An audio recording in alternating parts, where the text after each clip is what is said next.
Estamos un montón Bu- esperando. Bueno, gente, buenas. Ahí estamos ya grabando este nuevo Meetup. Estamos en la edición número 11, ya 11 Meetups. Tenemos, la verdad que a todo pulmón, esfuerzo, ganas, garra. Y bueno, para esta edición tenemos a un invitado, un amigo de la casa, una gran persona que me dio el área de seguridad informática, es el señor Camilo Gutiérrez, que es el jefe de laboratorio de research de SET Latinoamérica.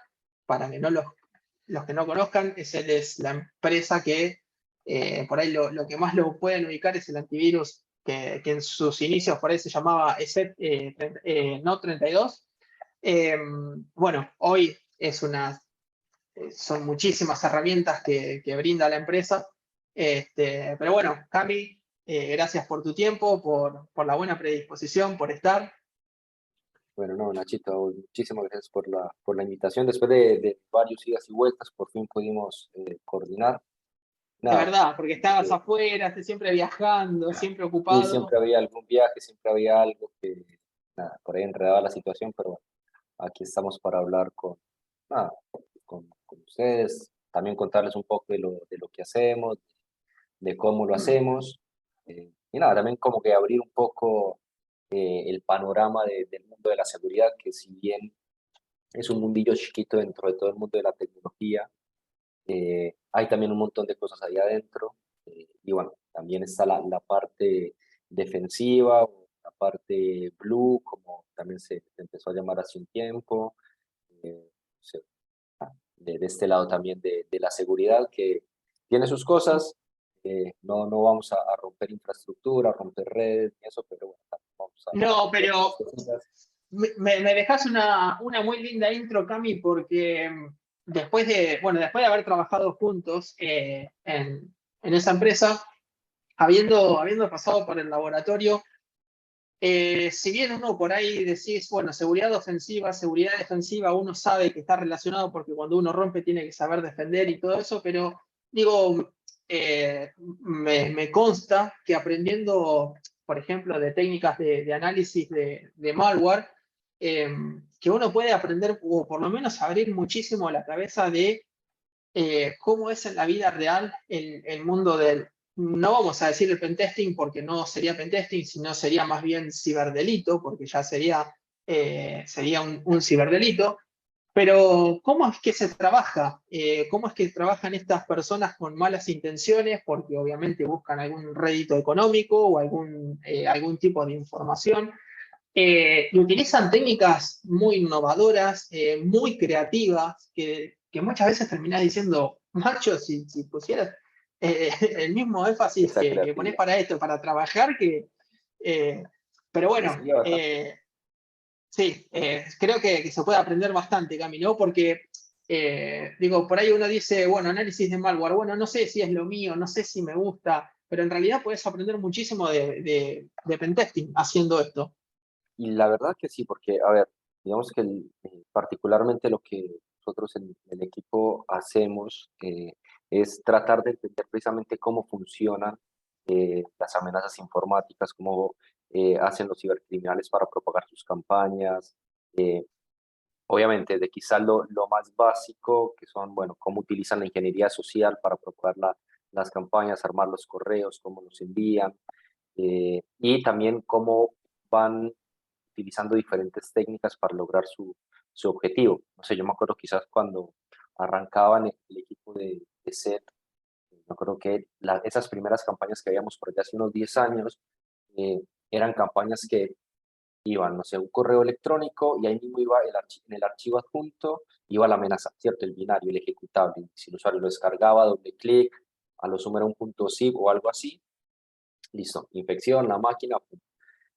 Hoy es muy diferente porque, no sé, llega un correo electrónico con un archivo adjunto, ese archivo adjunto, no sé, es un archivo Word que tiene una macro, esa macro va y descarga un PowerShell, ese PowerShell va y descarga un BBS, que es el que finalmente ejecuta.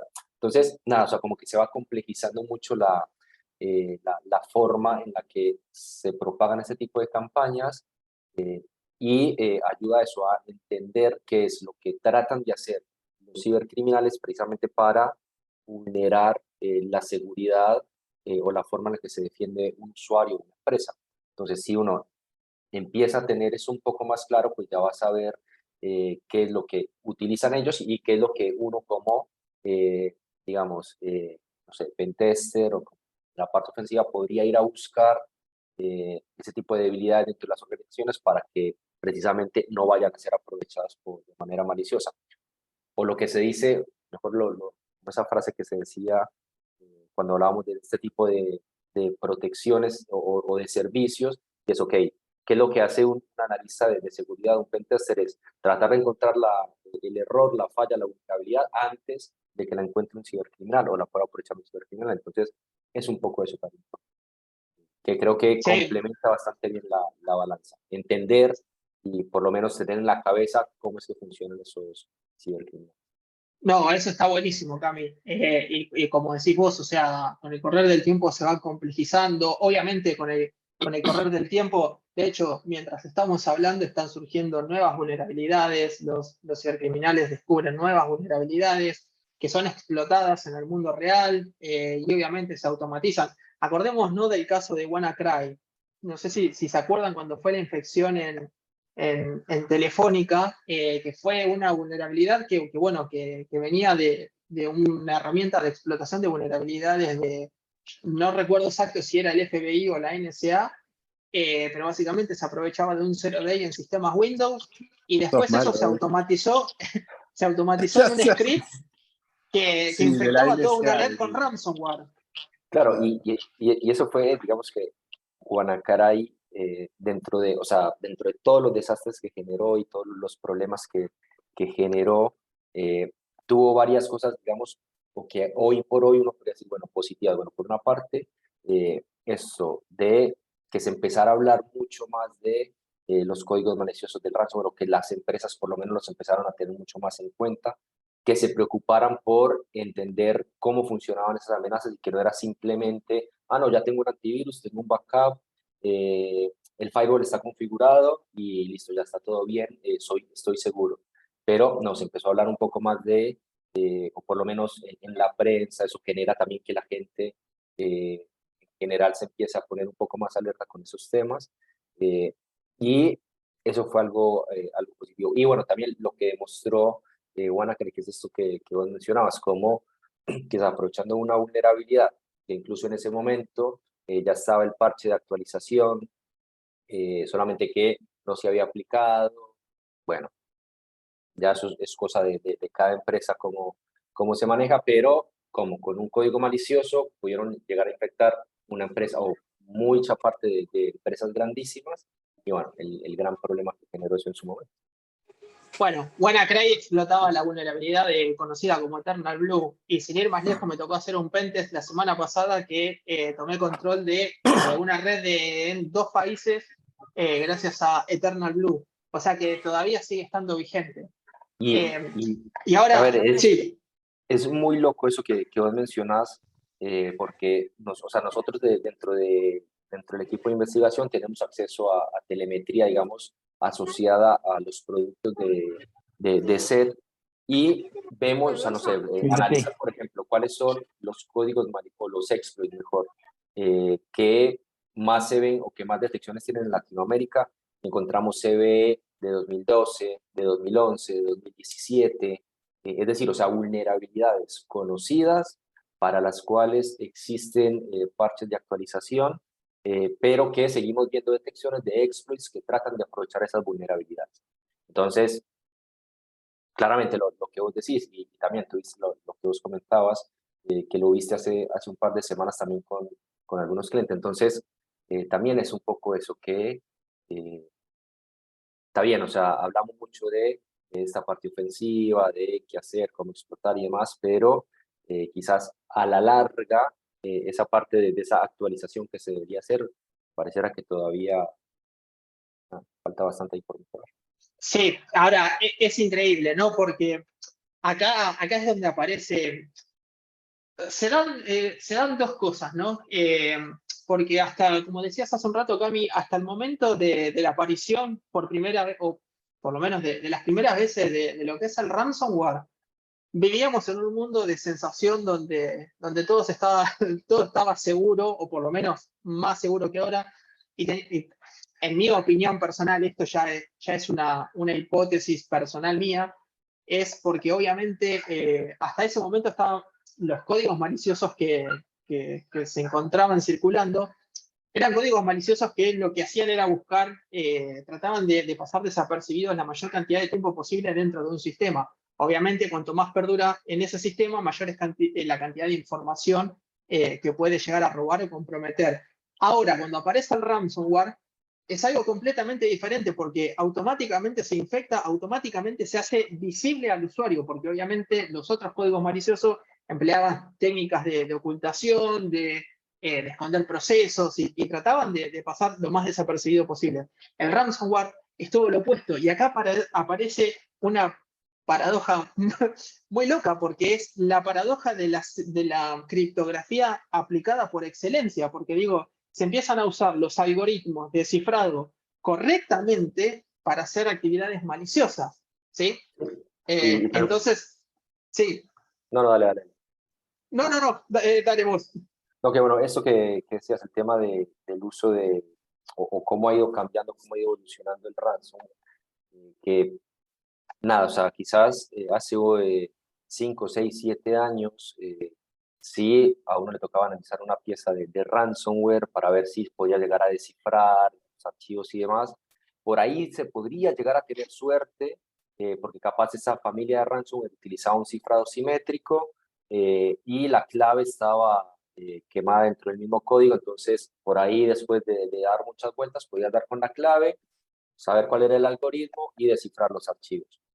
Los cibercriminales se dieron cuenta que eso estaba pasando, entonces y empezaron a utilizar algoritmos asimétricos, empezaron a mejorar la forma en la que implementaban esos algoritmos de cifrado, a hacerlos más rápidos, a hacerlos más eficientes, lo que vos decís, o sea, llegaron a un punto en el cual tienen muy buenas herramientas para cifrar los archivos rápidamente, para propagarse rápidamente dentro de la red y, bueno, generar ese daño. Y digamos que lo que más estamos viendo hoy es que ese ransomware, o sea, por sí solo no es lo que propagan, sino que lo que buscan muchas veces, o sea, o el ransomware, mejor dicho, es como el último paso de un ataque. O sea, cuando una empresa le ejecutan un ransomware a algún servidor, a algún servicio, lo que sea, es porque ya le hicieron una fiesta dentro. Básicamente, ¿por qué? Porque lo que buscan los cibercriminales es entrar a un sistema, o lo que hemos visto muchas veces, a ver, más enfocado a usuarios corporativos, ¿cierto? Lo que buscan muchas veces es ingresar a un sistema, tratar de buscar información que sea interesante, exfiltrar esa información. Una vez que la exfiltran, ¡pum!, dejan el ransom. ¿Para qué? Para luego tener como varias, digamos, puntos para, de alguna manera, extorsionar a la víctima. Porque le dicen, bueno, primera extorsión, paganos y te damos la clave para que descifres los archivos y puedas utilizarlos. Después, si pagan o si no quieren pagar, bueno, le dicen, bueno, si no pagas, entonces te vamos a exfiltrar o te vamos a publicar la información que te robamos. En muchas ocasiones han ido un paso más allá, le dicen al usuario, bueno, si no quieres pagar o incluso después para pedir una extorsión más, le dicen, bueno, si no nos vuelves a pagar, le vamos a decir a tus clientes que tenemos la información filtrada de ellos. Entonces, también se va como profesionalizando un poco todo ese mundillo del cibercrimen, que al final, obviamente, cuando hablamos de este tipo de amenazas que están más enfocadas en empresas, que tienen digamos, ese sentido de obtener algún tipo de ganancia económica para los cibercriminales, el ransomware más que nada lo vienen utilizando de esa manera, o sea, pasa a ser ya como la última etapa dentro de la cadena de propagación de las amenazas para obtener esa ganancia económica, digamos, de una manera mucho más rápida. Qué increíble, ¿no? Porque uno tal vez pensaría, bueno, solamente para estar enfocado más a empresas, servidores, computadoras, pero ya, por lo menos desde lo que yo recuerdo, por lo menos desde 2014, también venimos viendo ransomware para dispositivos móviles. O sea que no es solamente cuidar la infraestructura de terminales de clientes, de laptops, desktops, servidores, sino también los dispositivos móviles. Y cuando hablabas de esto, Cami, se me vino a la mente cuando hablabas de cómo iba evolucionando las técnicas y todo eso, se me vino a la mente una anécdota. No sé si te acordás cuando estaba Pucci, el querido Pucci en Pablo laboratorio. Ramos, sí, Sí, gran así es, persona. Pablito Ramos. Una muestra que el desarrollador del código malicioso, no sé si te acordás, que le había dejado un mensaje, ESET, por favor, deja de detectarme. Claro, sí, era como Te que déjame trabajar o algo así, era así, Sí, sí, sí, era sí, algo sí, así. sí. Fue Y algo increíble. sí, o sea, porque al final es eso, o sea, como que es, digamos, de las cosas interesantes o que quizás cuando las empresas empiezan a dar como ese giro y a entenderlo de esa manera y saber que detrás de ese tipo de amenazas hay personas, que lo que buscan esas personas es obtener algún tipo de ganancia económica, que esas personas también están todo el tiempo viendo a ver cómo bypassean o cómo saltan las medidas de seguridad que tienen los diferentes vendors o las diferentes empresas.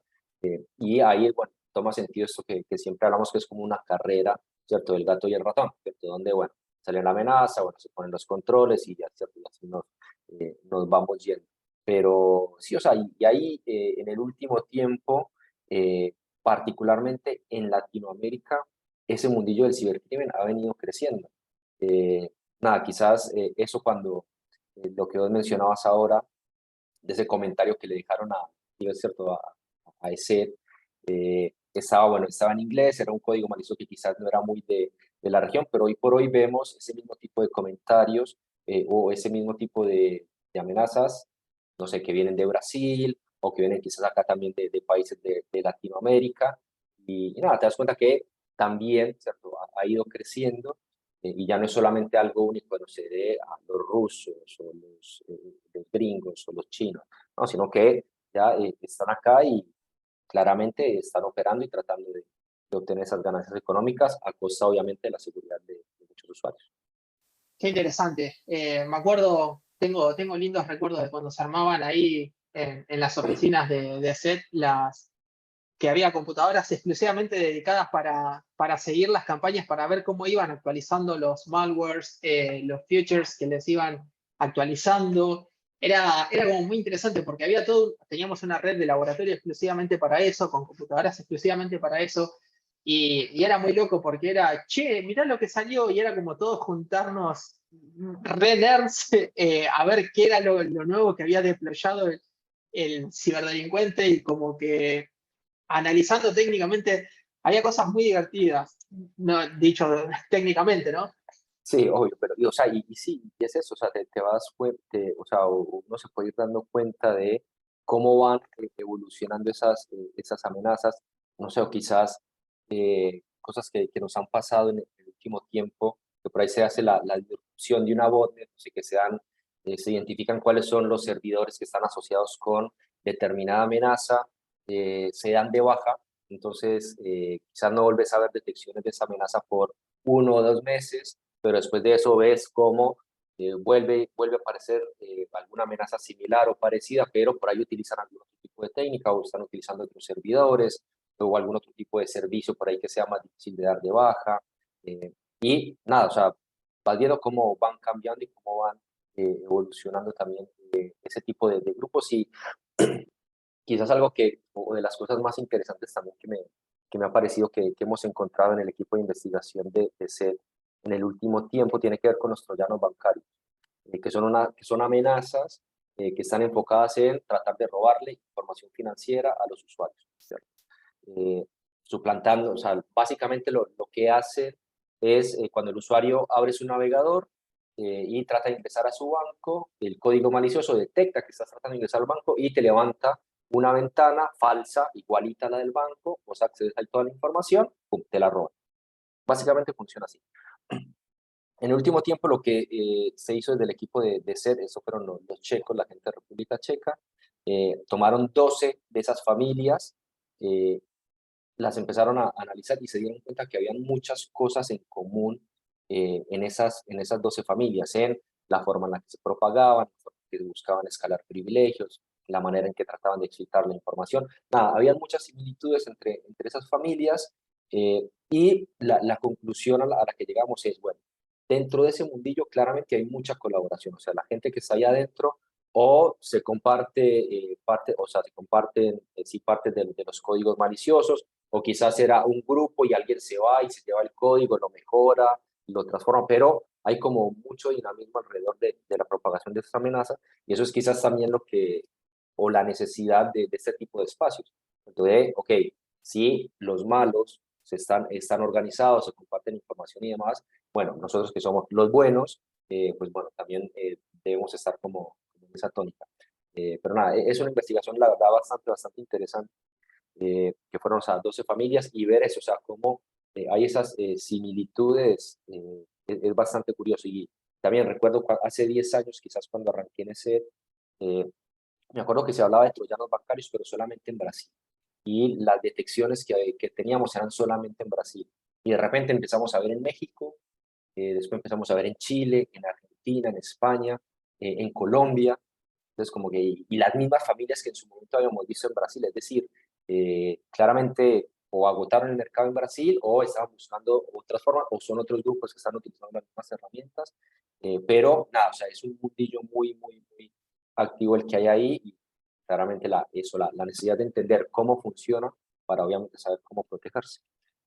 Bien, es súper interesante, Cami. Mirá, algo de lo que siempre me gustó de la empresa, y esto lo cuento porque, bueno, porque obviamente tuve la oportunidad de trabajar ahí adentro, es el hecho de, bueno, puntualmente yo porque soy argentino, vivo acá en Argentina, el hecho de tener un equipo de investigación local, lo cual creo que le aporta muchísimo valor cuando uno tiene, no sé, como es este caso, una solución antivirus, por ejemplo, más allá de que si tenés algún inconveniente tenés un equipo de soporte local, también tenés un equipo de investigación local, lo cual obviamente también te hace saber de que, bueno, que se están actualizando, que están analizando la información, los nuevos vectores de ataque, las nuevas vulnerabilidades, todo esto que comentabas. Y a lo largo del tiempo que estuve dentro de la empresa fui viendo muchas investigaciones interesantes que se fueron viendo, porque no, es todo, no solamente es todo robar cuentas bancarias, digo, creo que era Operación Medre la que robaba los planos de AutoCAD. Cami, corregime Sí, si era ese el nombre, Operación Medre. Bueno, robaba archivos planos de AutoCAD. Digo, hay que entender de que no solamente se limita a usuarios y credenciales bancarias, sino que los cibercriminales están en todo lo que puedan estar que les pueda dar un rédito económico. Imagínense que un malware consiga robar los planos en AutoCAD de una central nuclear, por ejemplo. Sería algo catastrófico. Entonces, en este punto me gustaría preguntarte si es que se puede contar, si están en alguna investigación interesante o por ahí la más reciente que hayan hecho, que nos pueda contar donde ya se haya publicado y eso, porque digo, si hay algún curso por ahí para seguir manteniendo el misterio, pero no sé si querés contarnos algo por ahí. Si tenés algo para mostrar, no sé. no, a ver, operaciones, análisis en curso y campañas en curso hay un montón. Bueno, no un montón, o sea, sí hay varias. En Latinoamérica particularmente hay una que creo que próximamente va a salir digamos, como el reporte, toda la investigación en WILIB y demás. Lo último, particularmente que nosotros encontramos en Latinoamérica, bueno, o lo último que publicamos mejor, fue una campaña de ciberespionaje enfocada en usuarios de Ecuador, por ejemplo. Eso fue bastante interesante entender, bueno, cómo utilizaban diferentes formas para propagar la herramienta. Y a principios de este año, particularmente, y si querés después, ahí les comparto el enlace a un segundito para que, no sé, por si quieren entrar y descargarse el reporte. eh, Ahí, me lo había copiado por acá. Que nada, fue también un actor malicioso, pero en Argentina, que eso nos llamó bastante la atención porque no es tan usual encontrar ese tipo de amenazas, así como tan, ahí está el archivito, si quieren lo pueden ingresar, es un Dale. PDF, nada, ese archivo lo que tiene es una descripción de cómo funcionaba esa campaña en particular, y cómo, digamos, el equipo o la persona o las personas que están detrás de esa amenaza utilizaban una herramienta que se llama NGRAT, que es un RAT, un Remote Access Tool, una herramienta de acceso remoto, para tratar de sustraer información, particularmente de empresas.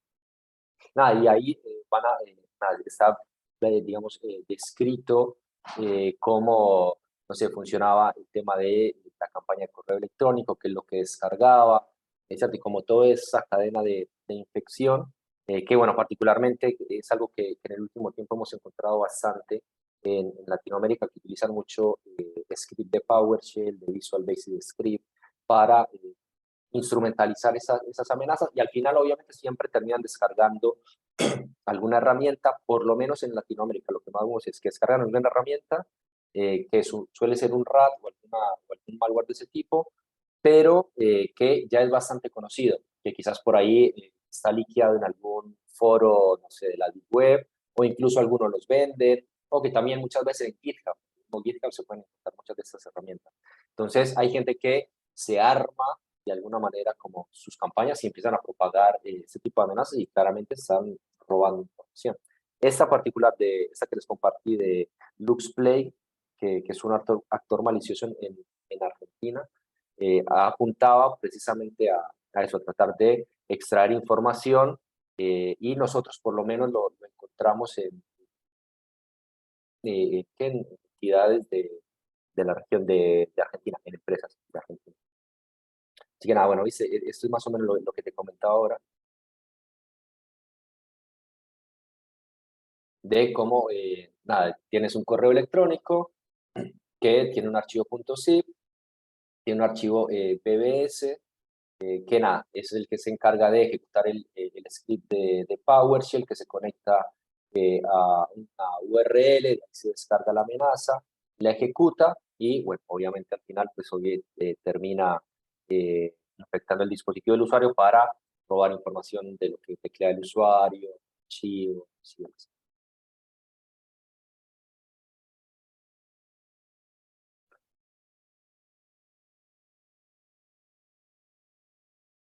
¿Cómo estás muteado, Nachito? Qué fenómeno, siempre triunfando.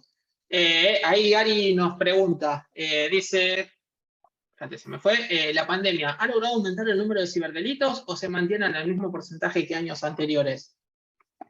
Y la verdad, no sé si hablar de un aumento, eh, o sea, sí, o sea, la verdad que sí, o sea, que lo que sí vemos todo el tiempo es que aumenta por lo menos la cantidad de detecciones, no es que se mantenga, sino que todo el tiempo se van viendo más detecciones. Lo que sí se ve claramente es que empiezan a aparecer más amenazas del lado de donde hay una mayor, como un uso más intensivo de la tecnología, no sé, por ejemplo, cuando empezó todo este tema, toda esta locura de la pandemia hace 2 años, empezamos a ver que las detecciones de códigos maliciosos de archivos que tenían en el nombre, por ejemplo, Zoom no sé, Google Meet o Teams, bueno, o mejor dicho, o Skype, en general, herramientas para hacer videollamadas y demás, empezaron a aumentar. Entonces, de repente, empezamos a ver que la mayor cantidad de detecciones eran amenazas que buscaban robar información, pero que se ocultaban detrás de falsas herramientas de este tipo, por ejemplo.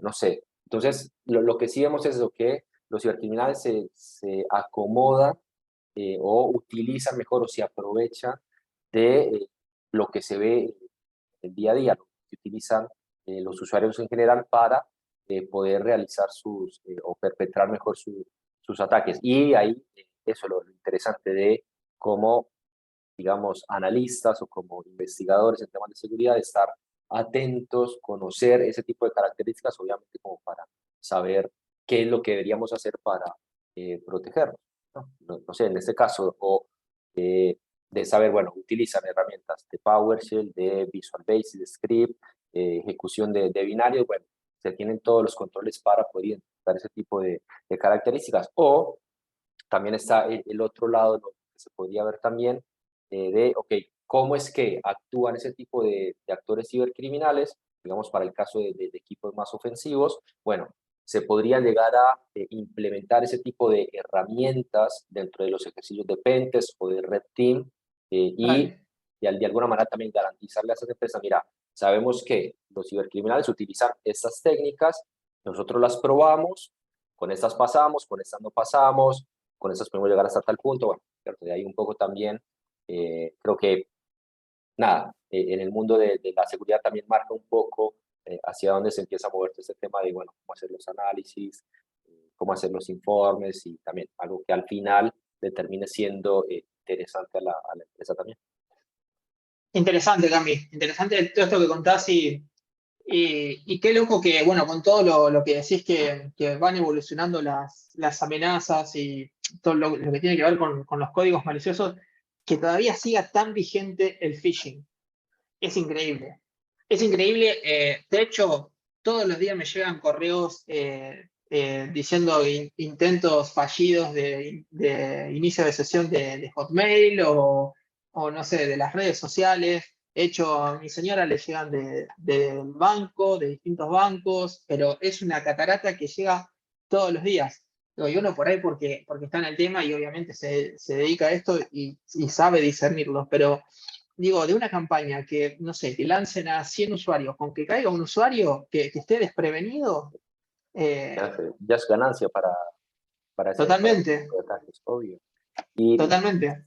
y a ver, lo que pasa es que al final muchas veces termina siendo más fácil quizás para un atacante o para un grupo de cibercriminales tratar de engañar a algún usuario desprevenido a quizás estar por algún tiempo, por algún largo rato, buscando vulnerabilidades, buscando algún huequito en alguna infraestructura, en algún servidor, en una página, en un servicio, para tratar de entrar y ¿cierto? Hacer sus acciones maliciosas. O sea, lo que uno en este mundo como que no debe perder de vista es que eh, ese tipo de grupos tienen, por lo general, alguna motivación económica.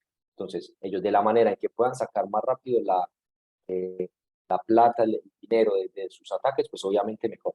¿Y dónde encuentran eso? Con estas campañas de phishing. ¿Por qué? Porque hay usuarios que desafortunadamente, a pesar de todo lo que se habla, toda la información que hay hoy por hoy, siguen cayendo en este tipo de engaños. Obviamente que ya si uno se va quizás o sea, ataques de más alto perfil, a instituciones financieras, instituciones de gobierno, bueno, ya empiezas a ver que quizás sí utilizan otro tipo de técnicas, pero no quiere decir que no utilicen ingeniería social.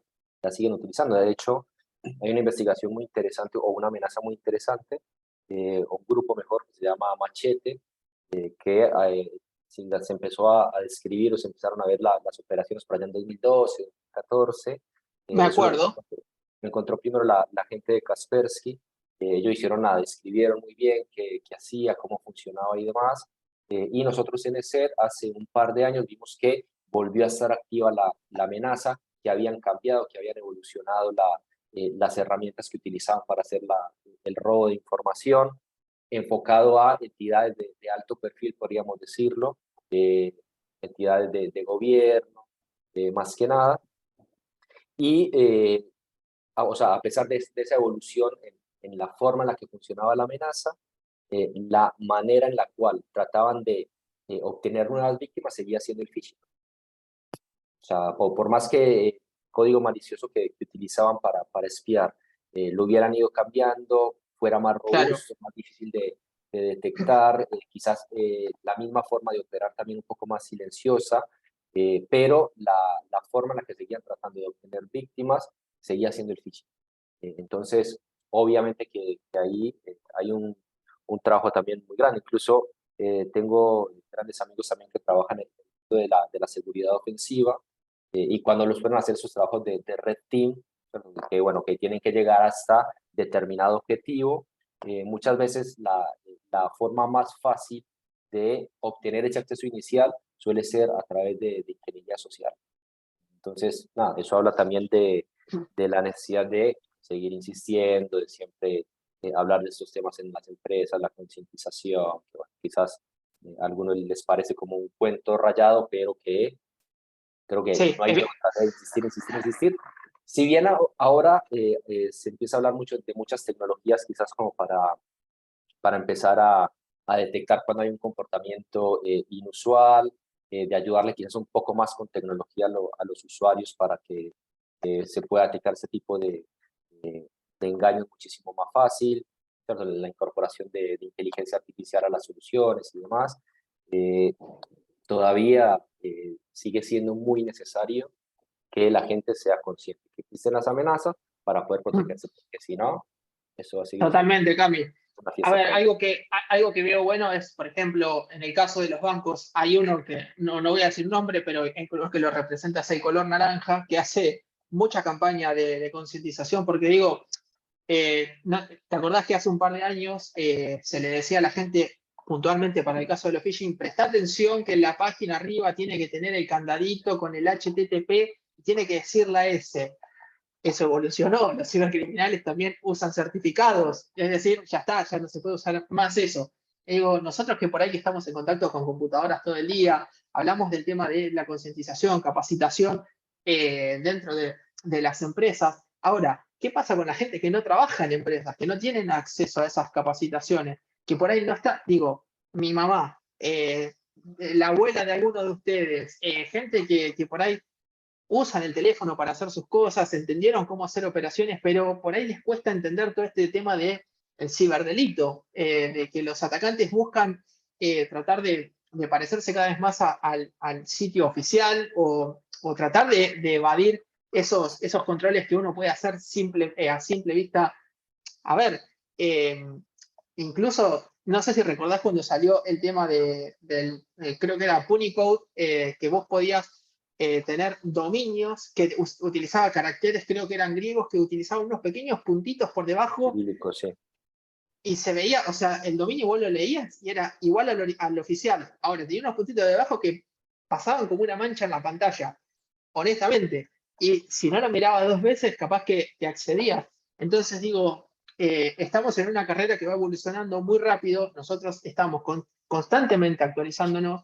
Digo, como también a veces le exigimos y le pretendemos a la gente que por ahí no es del ámbito que la realidad es que tampoco le importa, porque hay gente que no le importa el tema informático, o sea, usan las herramientas para hacer sus cosas y ya, pero el problema es que si le llega un correo de phishing, acceden y ponen su usuario y después tal vez tienen un vaciamiento de su cuenta. Entiendo de que hoy hay otros mecanismos que los bancos también han tomado su parte en esto, pero igual no deja de ser un dolor de cabeza. Y la verdad, o sea, creo que parte mucho quizás parte de eso, de esa falta de conciencia de por lo menos saber que existe ese riesgo, que existe la posibilidad de que algo te infecte el dispositivo, que te tome en control del dispositivo y eso te genera algún tipo de problema. Hay mucha gente que todavía sigue pensando que no les va a pasar, ¿Quién va a que querer mi nada, está todo, información? ¿quién va a querer mi información? ¿Por qué me van a llegar a mí? Eh, entonces ahí, o sea, si se sigue pensando de esa manera, obviamente le va a quedar más fácil la forma de propagar este tipo de amenazas a los cibercriminales. La labor ahora yo creo que para los que estamos en temas de seguridad es eso, de hablar con la gente que se pueda, por lo menos obviamente el círculo cercano, mantenerlo seguro, hablar con ellos, contarles qué hacer, qué no hacer. Y nada, también obviamente que aquí podemos entrar en temas de política y demás, que no es la Sí. idea, pero también obviamente vemos también que a muchos niveles del gobierno también hay iniciativas de empezar a hablar de estos temas, de generar conciencia. No son proyectos tan grandes todavía, pero por lo menos se empiezan a ver para que los usuarios en general por lo menos tengan conciencia de que existen este tipo de amenazas y que se puedan proteger. Queda mucho camino Eh, todavía. Creo que estamos en seguridad, vamos a tener trabajo para mucho tiempo. Eh, y nada, es eso, es de seguir este tema insistiendo. sí. Ahí dice Chris, hace unas semanas quiso comprar unas entradas para X evento y al llegar al carrito se suplantaba el form de Mercado Pago por uno X solicitando datos de tarjeta. Obviamente esto ya se le escapa a un usuario común, porque incluso nosotros por ahí estando haciendo el análisis, son cosas que por ahí, no te digo que se te van a escapar, pero ¿cómo haces para que un usuario analice toda esta información? Yo, por ejemplo, con mi entorno más cercano opté por decirle, mandame lo que te llegue, mándamelo a mí y yo te digo, Yo te lo audito. porque es que sí, es que porque no, uno ya sabe qué ir a mirar, qué ir a buscar, pero ¿cómo le decís cómo le explico a mi mamá o a mi papá? No, andá y fijate en el código fuente a ver si la URL está bien o no, no hay chance, no hay chance. Imagínense hablarle en estos términos a un abuelo que cobra una jubilación, digo, no sé, es un mundo que, como decís vos, Cami, o sea, da para largo, hay mucho trabajo por hacer. Eh, es interesante, lo bueno es que se está abriendo cada vez más la cabeza, me parece, muchas empresas están tomando cartas sobre el asunto. Y a raíz de esto, ya que mencionabas un poco el tema gubernamental y todo eso, tengo que hacer una pregunta incómoda. Ajá. No, Sí, vos preguntás, capaz se me caiga la conexión o algo, no sé. A ver. no. Han habido detecciones en Argentina, por ejemplo, de códigos. A ver, te pregunto esto porque hay mucho mito sobre el tema de este código malicioso Pegasus o algún código similar a este tipo de dispositivos que estaban enfocados más a lo que eran entidades gubernamentales o a altas esferas sociales. Digo esto porque el costo de la infraestructura era muy elevado, estamos hablando de millones de dólares, de un equipamiento interesante, no es que montábamos una máquina virtual y listo. Digo, ¿se han detectado este tipo de amenazas acá en Latinoamérica o por suerte no?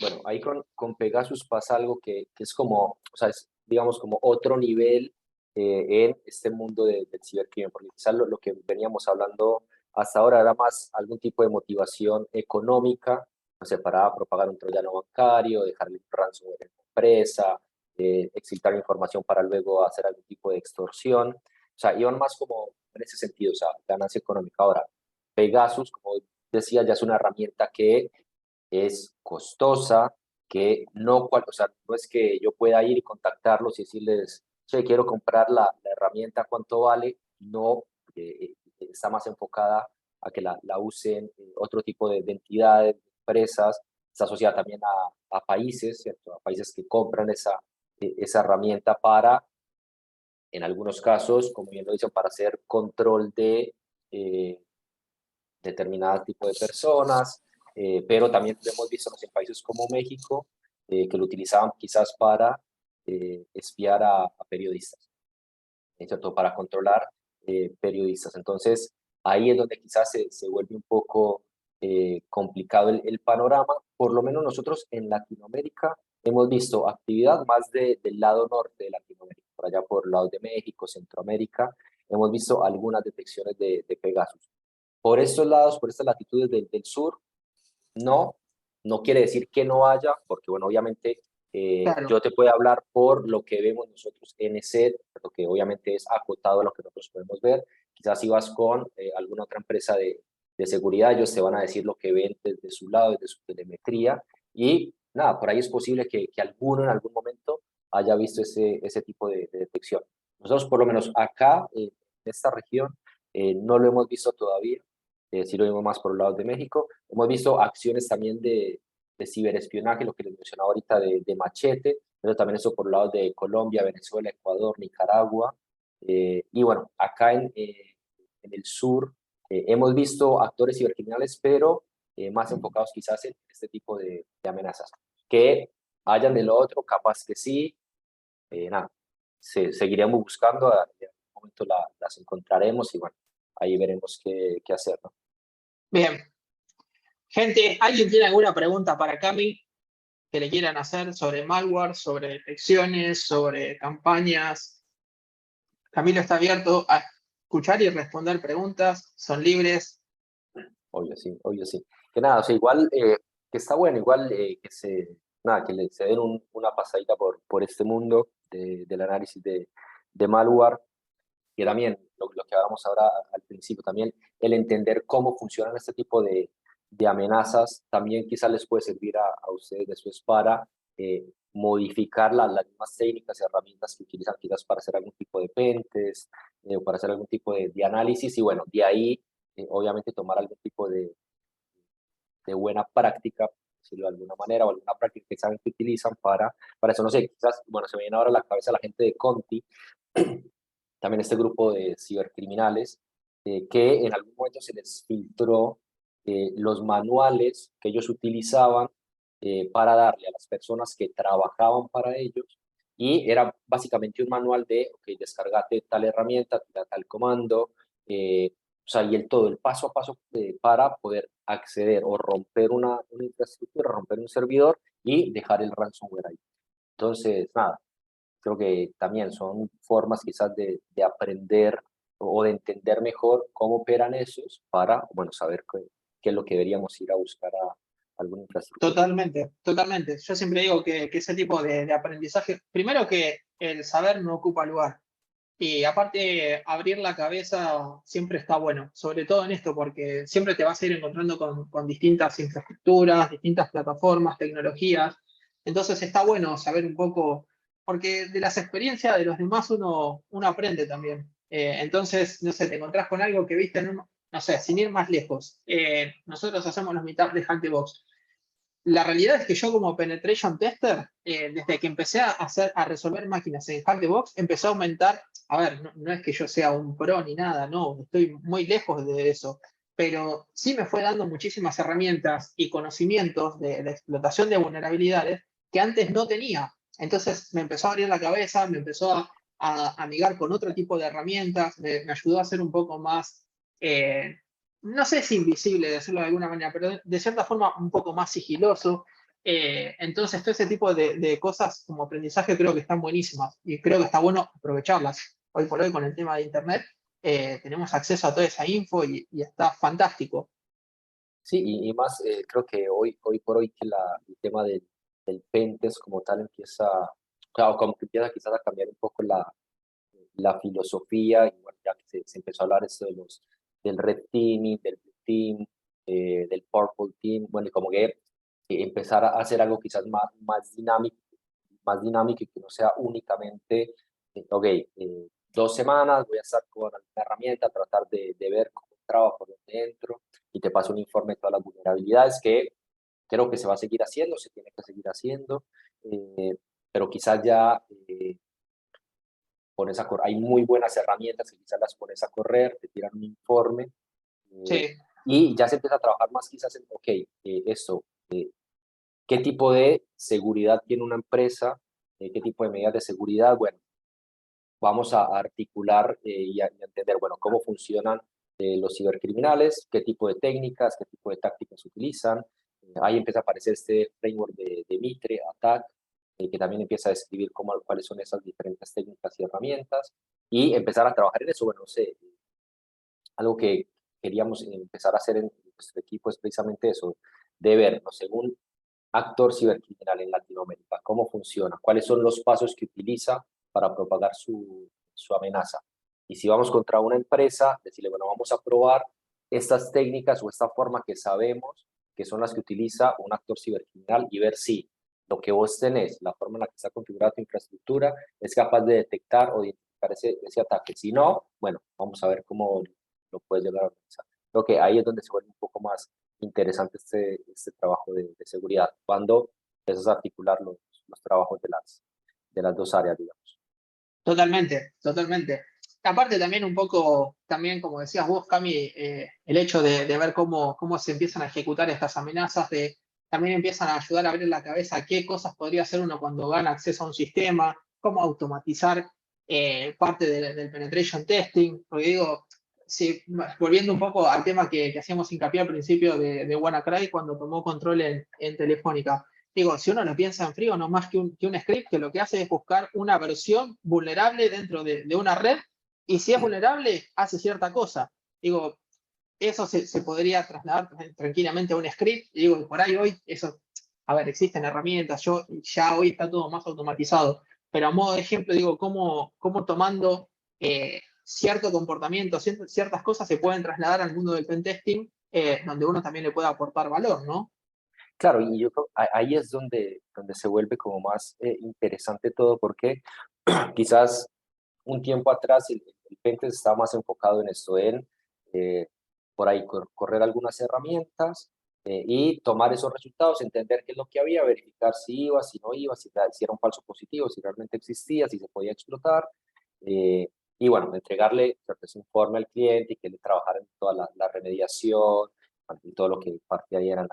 Pero hoy por hoy empiezas a ver que les empieza a interesar mucho más a los clientes que vos les puedas decir, bueno, cómo está preparada mi infraestructura, si esa infraestructura puede detectar algún incidente, cómo puedo llegar a darme cuenta de ese tipo de fallas o de intrusiones dentro de mi red, o si existe ya esa intrusión, cómo la puedo remediar, y ahí quizás es donde empiezan un poco más esa necesidad de entender cómo funcionan estas herramientas, cómo funcionan las amenazas, para, pues, obviamente poder entregarles esa información un poco más válida, o sea, a los clientes. Obviamente, digamos, para este tipo de pruebas, ¿no? Que van más enfocadas a ver o entender cuál es ese estado de la seguridad de alguna infraestructura, de una red. Etcétera. Totalmente, totalmente. Chicos, ahí no sé si alguien tiene pregunta para Cami. Ahí tiene Ricardo, ahí una, pone en el Ricardo. chat. Dice, yo siempre tuve la sensación que los que trabajan en análisis de malware tienen que ser sí o sí desarrolladores cracks, con mucha experiencia tanto en coding como en seguridad. ¿Es tan así o es un prejuicio mío? Porque me llama la atención el tema, pero cuando empecé en este mundo me pareció lejos lo más difícil.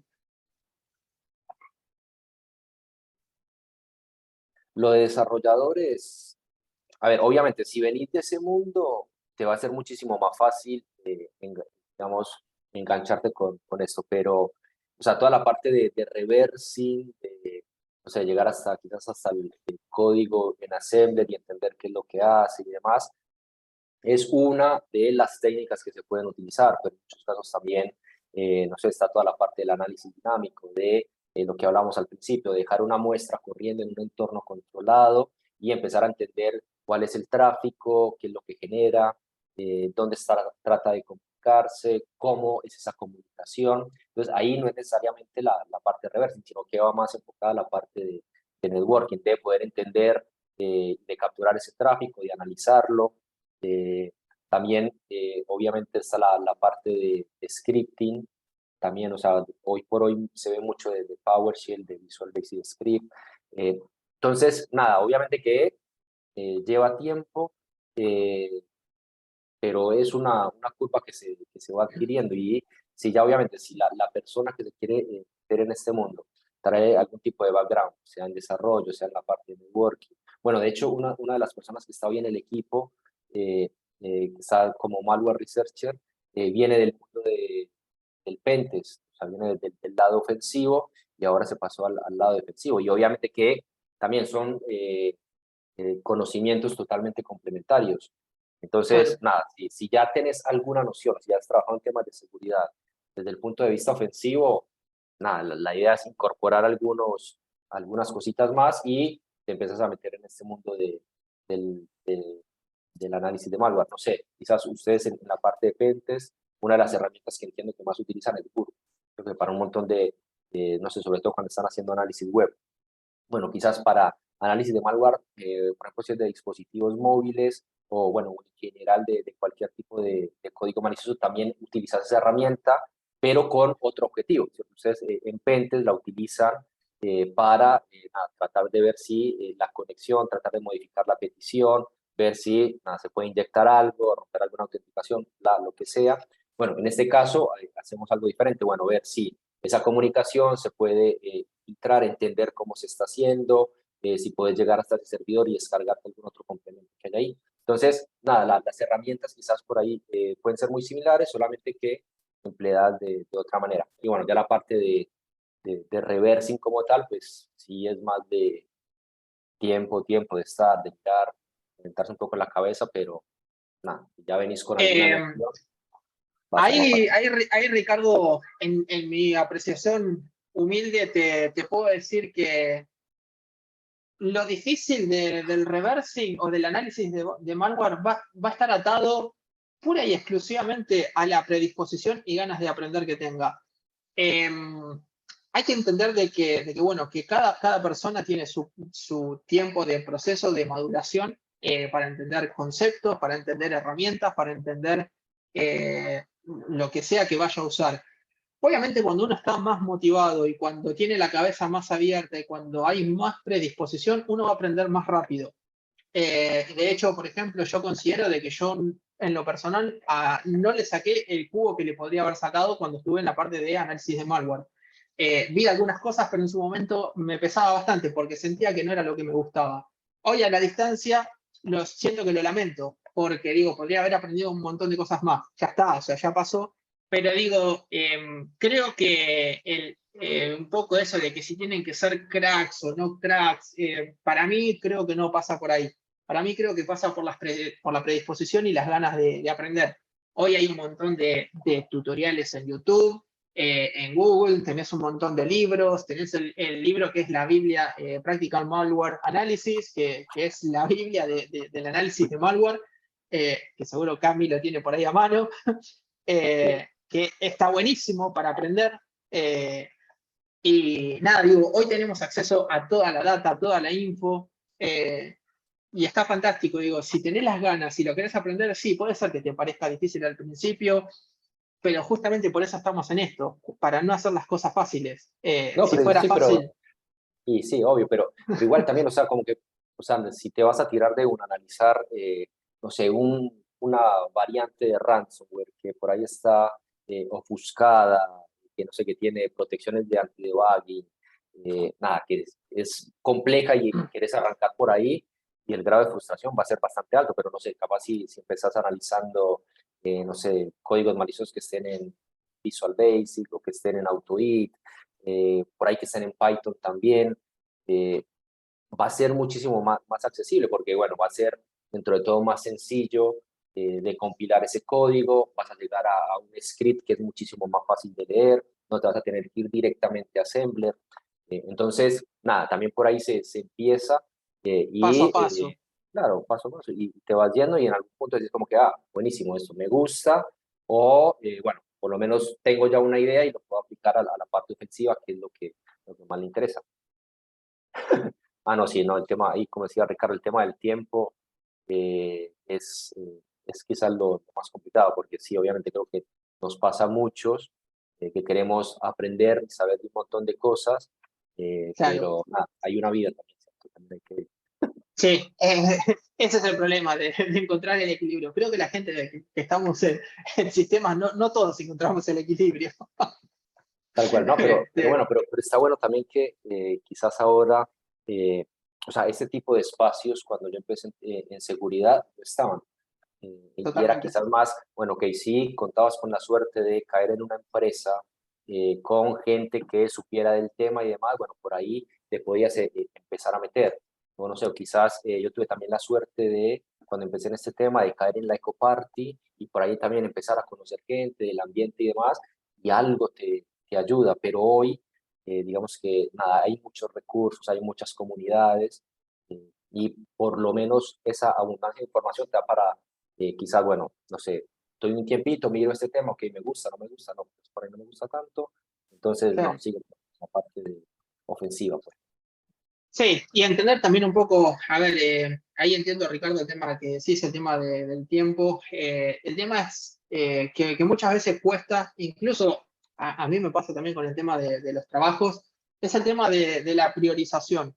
La priorización es una palabra que parece sencilla en la teoría, pero en la práctica, por lo menos en esto, ¿y por qué digo que en esto? Porque muchas veces gana la ansiedad, la emoción. Digo, empezar paso a paso, digo, como decía Cami, y si te vas a ir nunca hiciste análisis de malware, pero te bajaste una muestra para hacer, no sé, análisis de un ransomware que usa curvas elípticas para hacer cifrado,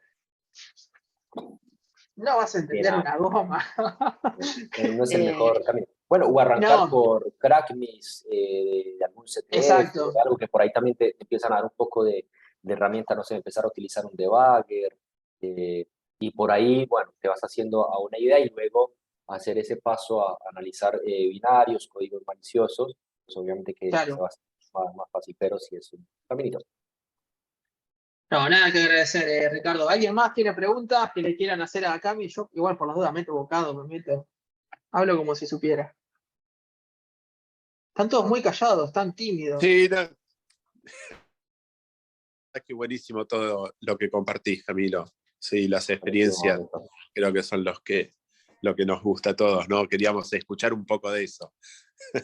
Sí, Sí. es un mundo también bastante interesante. No sé, quizás también para la parte de respuesta a incidentes, creo que es también un mundo que empieza a ser bastante interesante también, que tener estos conocimientos de la parte ofensiva y la parte defensiva es muy útil, porque quizás cuando vas y te enfrentas a algún incidente bueno, entender qué fue lo que hicieron, quizás si tenés ese lado ofensivo te va a ser más fácil llegar a entenderlo y si tenés el chip también de lo defensivo, bueno, poder entender qué es lo que querían hacer. Así que nada, es un mundo también interesante o digamos como un caminito más dentro de este mundo de la seguridad. Tenemos Buenísimo. para Sí, todos, para que, nada, hay para elegir. Bien. eso es lo lindo. Camilo, muchas gracias por la charla. Yo me tengo que bajar. Nachito, gracias por armar Éxitos, esto. Nico. La verdad que increíble. Gracias por hacerme acordar lo de WannaCry. Sí. Bueno, Qué en dolor de defensa cabeza. de la parte que me toca, tuvimos solo un par de terminales infectadas. Sí, lo que bueno, sucedió en ese momento, por lo menos del lado de Argentina, es la psicosis de querer ir, darle un hachazo a los cables, ¿no? A cortar todo, Sí. aislar las redes de servidores, mandar a comunicaciones a todos los empleados que apaguen las máquinas, un par de días sin tener ningún cliente conectado, escaneando y recontraescaneando la infraestructura crítica, pero nada, bueno, te dejan unas enseñanzas bárbaras esas Totalmente, cosas. Pero totalmente. bueno, A nada, veces es esa, la desgracia termina siendo la llave para que después te aprueben presupuesto para seguridad, para armar un equipo, para que te den bola cuando hay que invertir en soluciones de seguridad, en herramientas, en sí, ni análisis. hablar, crecimos muchísimo a partir de ese incidente. Ni Sí, hablar, bueno, mejor así. Tristemente, pero pues sí creo que eso le ayuda a muchas empresas también a que consideraran los temas de seguridad y empezaran a invertir un poco más. claro, sí, para nosotros es muy difícil demostrar que tenés que invertir plata en seguridad, ¿sí? Cuando por ahí vos evitaste un incidente y decís, bueno, pero si no tuvimos ataques, bueno, no tuvimos ataques que nos comprometieran gracias a que pusimos plata en equipos, plata en gente, capacitamos a todos, ¿sí? Y Claro, esas cosas a veces no se ven, o por lo menos nosotros sí, si tenés un 100 lo ves, la cantidad de 300 a 500 detecciones por día, eh, pero bueno, del otro lado decir, che, pero al final me corrieron con que por ahí nos caía un ransom o iban a publicar información y nunca no pasó eso. Bueno, no pasó porque pusimos esto, pusimos lo otro, la gente se capacitó, sabe cómo manejarse. Pero bueno, claro. son las cosas Entonces, del mundo de seguridad. deberían estar contentos que no les pasó. Bien. Bueno, les mando un abrazo grande y nos vemos en la próxima. Gracias, Sí. Nico. Un abrazo grande. Chau, chau. Gente, ¿alguna preguntita más? Si no, ya lo liberamos a Cami. Por ahí habían preguntado, bueno, un comentario sobre guía de indicadores de compromiso. Ahí les compartí Ah, el GitHub de SET, donde van a encontrar indicadores de compromiso de las campañas que se analizan en el equipo de investigación de SET a nivel global, ahí hay de todo. Y nada, o sea, esa es la de SET, obviamente, pero no sé si encuentran, si buscan, cada empresa de seguridad tiene digamos, sus indicadores de compromiso, por lo general se publican, y está bueno eso, comparte esa información, digamos, como para generar más seguridad, o sea, de nada sirve quedarse con eso uno solo, porque nada, eso al final creo que somos todos los que podríamos vernos afectados si no se comparte. totalmente. Totalmente de acuerdo, Cami. Bueno, ya que nadie habla, nadie pregunta, chicos, por los dos les aviso, están muteados, se pueden desmutear si le quieren hacer una pregunta o al chat. Si no, lo liberamos en 3, 2, 1. Bueno, Cami, no sé si te querés quedar, si querés, si te tenés que ir, no hay ningún problema, pero bueno, Me mil quedo, me gracias quedo. por el tiempo. Bueno, bárbaro. Ahí Igual me te quedo un agradezco. ratito muteadito y todo, pero nada. Gracias Dale, a vos por la invitación, a todas las personas también que se conectaron. Eh, y nada, a seguir trabajando en estos temas.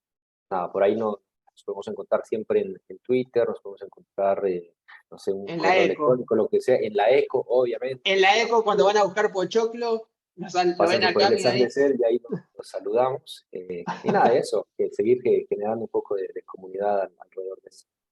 Así que nada, Gracias, muchísimas gracias. Cami. No, por favor, gracias a vos, Cami. Bueno, gente, vamos a hacer una maquinita ahí rapidito. Déjame que les voy a compartir pantalla. Ahí están viendo mi pantalla. Si alguien me puede confirmar. Sí, sí, se ve, se ve. Joya. Bueno, vamos a hacer esta máquina que se llama Good Games. No sé si alguien tuvo oportunidad de verla, hacerla.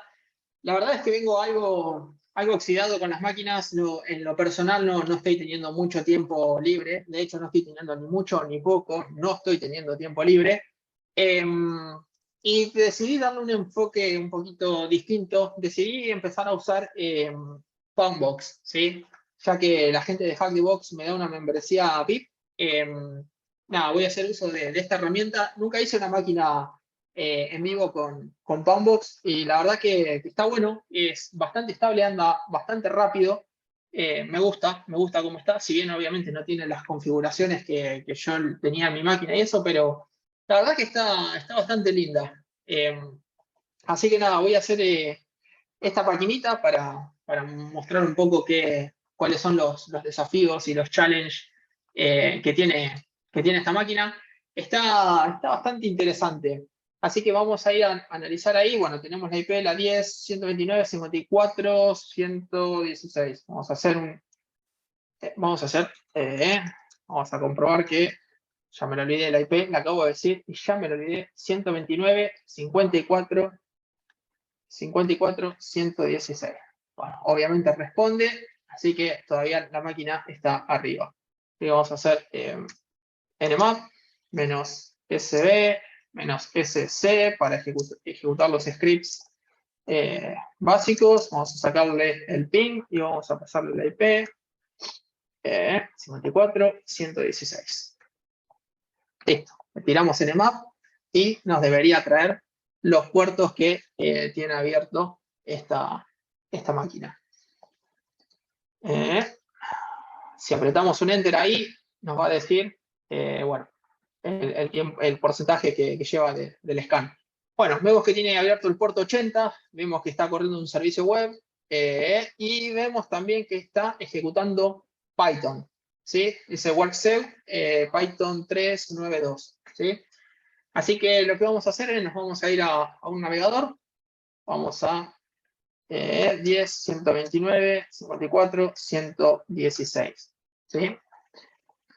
Vamos a dejar de interceptar ahí. Yo acá lo tengo abierto con burp. Y bueno, en este caso tenemos lo que es la página web, que es lo que deberemos evaluar, ya que no tiene otro puerto, otro servicio corriendo, vamos a tener que investigar un poco por este lado. Bueno, vemos que parece tipo un blog, todo acerca de videojuegos y demás, tiene un store, tiene un blog, pero tiene una parte acá de login. Obviamente no tenemos credenciales, si ponemos, no sé, tester o test, bueno, me pide que ponga un correo válido, vamos a poner password, si le doy sign in, me dice que no, pero como ustedes ya saben, muchas veces se aplican controles sobre lo que es el frontend y no sobre lo que es el backend, ¿sí?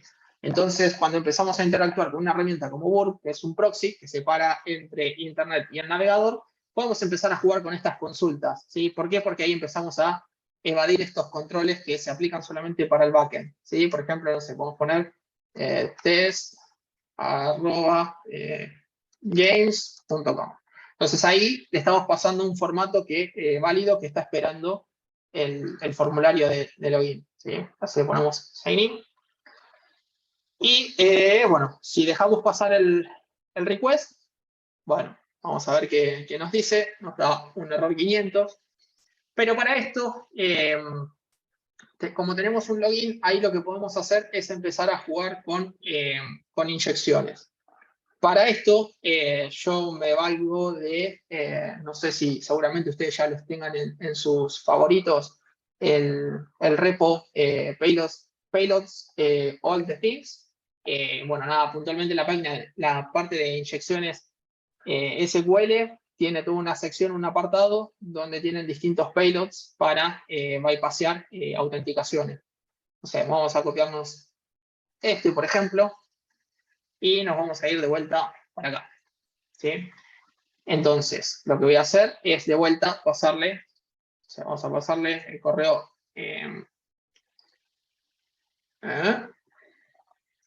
admin, ¿cómo era que se llamaba? Good Games. Vamos a poner goodgames.html. ¿Por qué? Porque siempre el nombre termina siendo, por lo menos en Hackthebox, el nombre de la máquina siempre termina siendo generalmente el dominio. Y vamos a poner contraseña password para poner algo genérico. Entonces lo vamos a dejar pasar acá y nos vamos a ir acá. Entonces cuando lo tenemos en Burp, yo me lo voy a mandar al repeater. Si yo lo mando, vamos a correr esto para que se vea mejor. Si yo lo mando así como está ahora, me va a decir, bueno, me da un 200, pero me da Good Games 500. Bueno, ¿qué pasa si yo le paso la inyección que me acabo de copiar? ¿Sí? Vamos a ver qué sucede ahí. Bueno, fíjense que acá, en este caso, me vuelve a dar una respuesta, un 200 OK, pero me dice login success. Significa que conseguimos bypassar el login sin tener usuario ni contraseña. Aquí vamos a minimizar, lo quería achicar nada más. Así que lo que voy a hacer es, voy a sacar esto de acá, le voy a pegar la inyección y lo voy a dejar pasar. ¿Sí? Bien, entonces, como para esta máquina sabemos que vamos a editar sudo nano etc host para ponerle el dominio. Vamos a poner 10, 129, 54, 116. Vamos a poner goodgames.html. Esto es para que resuelva, si ponemos en el navegador goodgames.html, va a ir a esta dirección IP. Entonces guardamos ahí. Listo. Ya tenemos ahí para que resuelva el nombre de la máquina. Bien. Estamos dentro de la plataforma y bueno, tenemos el account details. Sí, obviamente probamos con el admin porque generalmente siempre hay un usuario admin, administrador, dependiendo la región. Entonces, bueno, nada, ahí vamos a empezar a jugar un poco con análisis de data, ¿no? Fíjense que, bueno, tenemos toda la sección de blog, store, PC, bueno, tenemos para cambiar el password, tenemos varias data ahí. Pero si empezamos a mirar por acá arriba, vemos que allá abajo, en la esquina inferior izquierda, nos dice, bueno, la dirección IP, y nos dice profile, ahí dice profile con un numeral, pero si vamos acá, nos aparece una nueva URL, ¿sí? Y fíjense que es internaladministration.goodgames.html. Es un nuevo subdominio, entonces lo que deberíamos hacer es irnos de vuelta al archivo de configuración y deberíamos agregar este subdominio. Déjenme ver que me lo acabo de olvidar. Un segundito. Ahí va. Vamos de vuelta por acá. Vamos a copiar esto. Bien, lo que vamos a hacer es decirle, ok, cuando yo quiera acceder a este subdominio, mándalo a esta dirección IP. Sí, básicamente la misma dirección IP. Bien, listo. Entonces ahora si nos venimos para acá, debería resolver. Vamos a hacer de vuelta.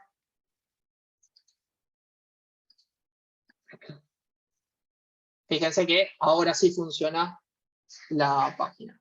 Bueno, acá lo interesante es que no tenemos credenciales. Este es un nuevo portal que acabamos de descubrir, pero no tenemos credenciales, ¿sí? Entonces, sabemos que la plataforma es vulnerable a inyección SQL. ¿Sí? ¿Cómo sabemos esto? Bueno, porque básicamente interceptamos el intento de login y lo que terminó pasando es que le pasamos una inyección de estas de inyecciones SQL y lo que hicimos fue bypassar el login. Ahora bien, ¿qué es lo que vamos a hacer? Vamos a poner, vamos a guardar esto, password, vamos a hacer así y vamos a interceptarlo para capturar el request. ¿Sí? Bien, ahora lo que voy a hacer es copy, creo que era copy to file. Vamos a ver si SQLi.request. Ahora sí, sí, está perfecto. Ahí está. Bien, tengo guardado el request. Entonces, lo que ahora podría hacer, lo voy a hacer de otra manera. ¿Sí? Ahora yo lo que necesito hacer es mandar este request, pasárselo a, en este caso vamos a usar SQL Map para auditar.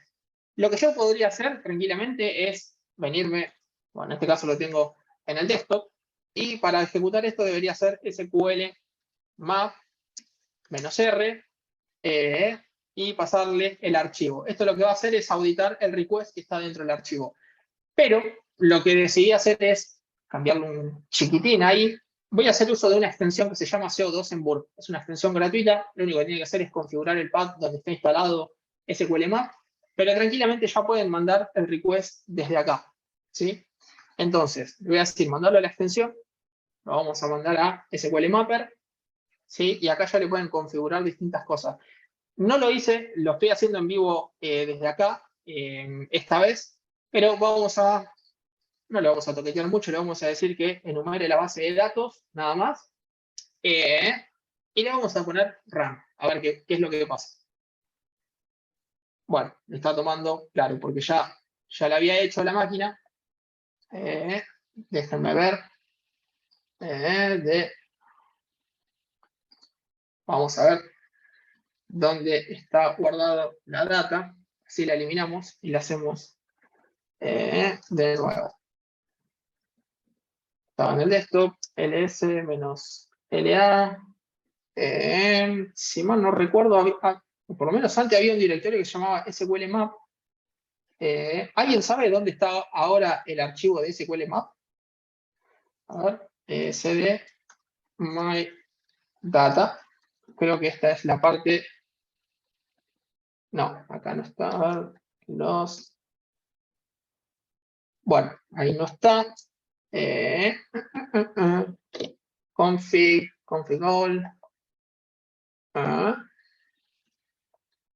Locate. SQL Map. Si alguien se acuerda dónde se está guardando ahora, le agradezco que me tire el centro porque en root, bueno, a ver, ls-la root. Hay que pasarlo como sudo.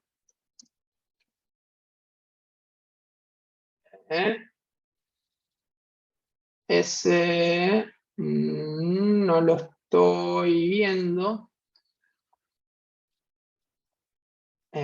No lo estoy viendo por acá. A ver si... vamos a salir de acá. ls-la.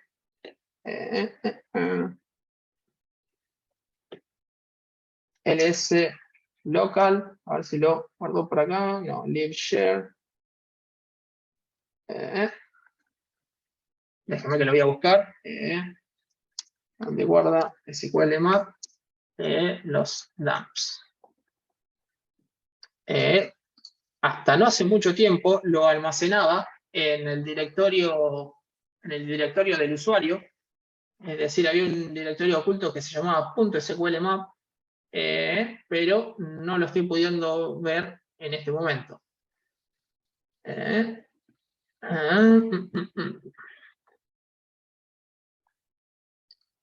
Sí, es como vos decís, me dice Ale, SQlmap lo tengo, pero no lo estoy pudiendo ver. A ver, vamos a hacer un rm-rf.sqlmap. No sé si lo va a tomar ahí. Vamos a correrlo de vuelta. Sí, sale de una.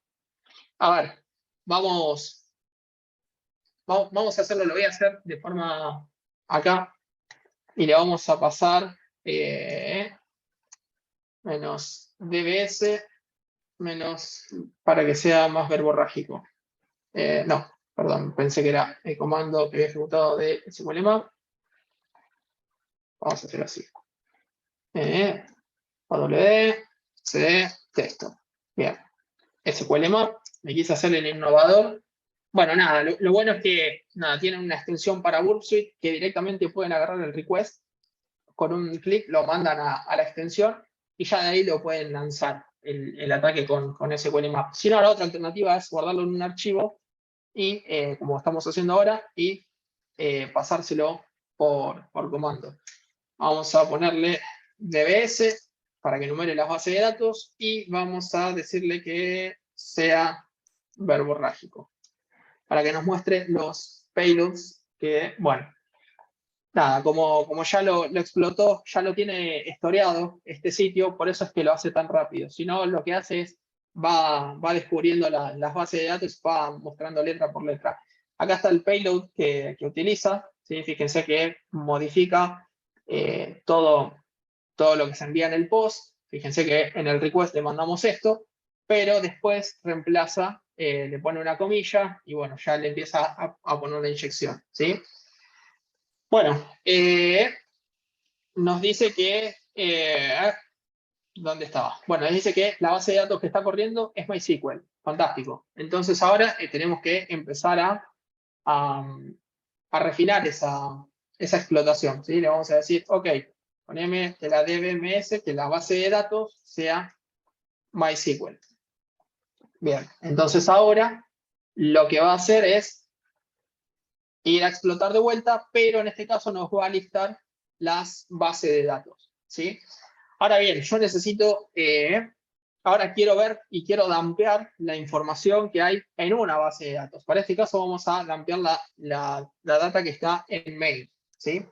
Entonces lo que vamos a hacer es que vamos a decir, ok, toma la base de datos main y sí. Y dame las tablas. ¿Sí? Quiero ver qué tablas tiene esta base de datos. Bueno, tiene 3 tablas, ¿sí? Que es blog comments, blog y user. Obviamente, vamos a ir por la que dice users. Entonces, para eso, le vamos a decir, dame la tabla user y le vamos a decir dump, para que haga un dumpeo de la data que está ahí. ¿Sí? Bien, nos va a preguntar, obviamente, como ya hubo una explotación previa, nos dice bueno, que retoma el ataque, que ya se había descubierto, vamos a decir que sí. Nos va a preguntar si queremos que haga un ataque basado en diccionario. Le vamos a decir que sí, no la va a sacar la contraseña, o por lo menos cuando yo la hice no la tomó. Vamos a usar el diccionario por defecto, pero esto es para que vean que SQLmap también ya tiene una opción que cuando detecta hashes, te da la opción de pasarle un diccionario para hacer un cracking por fuerza bruta. Entonces, le vamos a poner ahí que use el 1. Esto le vamos a poner que no use suffix. Y fíjense que, bueno, ahí empieza a hacer básicamente un ataque de fuerza bruta con un diccionario. ¿Sí?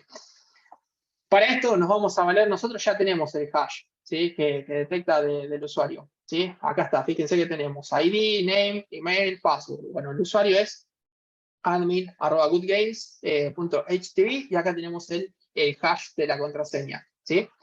Lo que vamos a hacer es irnos a una plataforma web, como es CrackStation. Vamos a ir a CrackStation. CrackStation.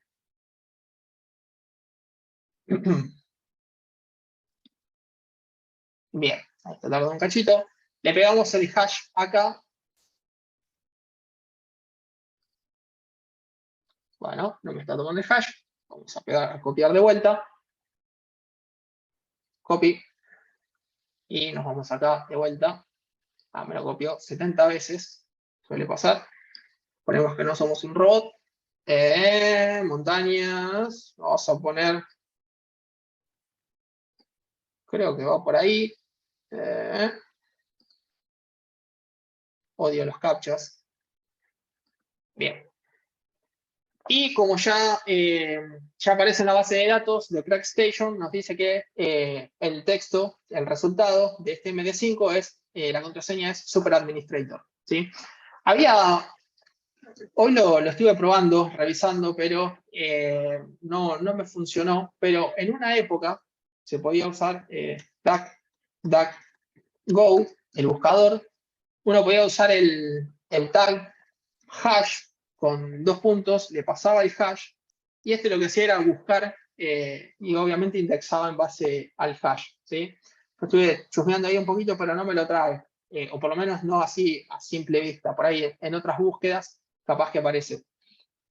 Nada, es más rápido obviamente con CrackStation. Bien, entonces sabemos que la contraseña es Super Administrator. Fantástico. Entonces tenemos el mail del usuario, que es admin@goodgames.htv, y tenemos la contraseña, que es Super Administrator. Listo, fantástico. Entonces ahora lo que podríamos hacer es intentar loguearnos reutilizando credenciales. Una muy mala práctica que hace mucha gente, que es utilizar la misma contraseña en todos los servicios. Entonces nos vamos a ir a, vamos a poner goodgames.htv. Ok, no me lo está resolviendo ahí. Nos vamos a ir por la IP. ¿Cómo estábamos? Bien. Nos vamos a ir de vuelta para acá. Vamos a poner goodgames. Password. Listo. Lo vamos a interceptar ahí. Porque no me acuerdo la URL.